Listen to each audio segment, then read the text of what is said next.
show you how to enable a virtual home button on iPhone or iPad with AssistiveTouch. If you missed a home button on iPhone 10, or if your home button on your iPhone or iPad is not working properly, there is a way to set a virtual button on the screen that works just like the home button. The virtual home button is called AssistiveTouch. To activate it, you should open the Settings app in iOS, then go to General. From General Settings, choose Accessibility, and then tap on AssistiveTouch. Now toggle the AssistiveTouch switch to the on position. You may customize the functionality of AssistiveTouch. You can change the number of functions or even limit it to a single function of the home button. Play around and experiment to find what suits your needs best. It's all that simple.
If you would like to see more videos related to Macintosh computers or Apple products in general, please go to my channel, Addicted to Macintosh, and look at the playlists. There are many videos on many different Apple products, including macOS High Sierra.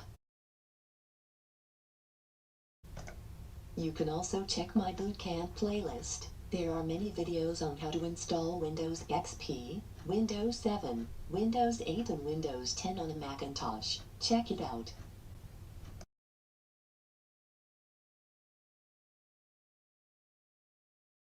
Addicted to Macintosh YouTube channel. Hundreds of Apple-related videos uploaded. Thank you for sharing, subscribing, liking, and viewing.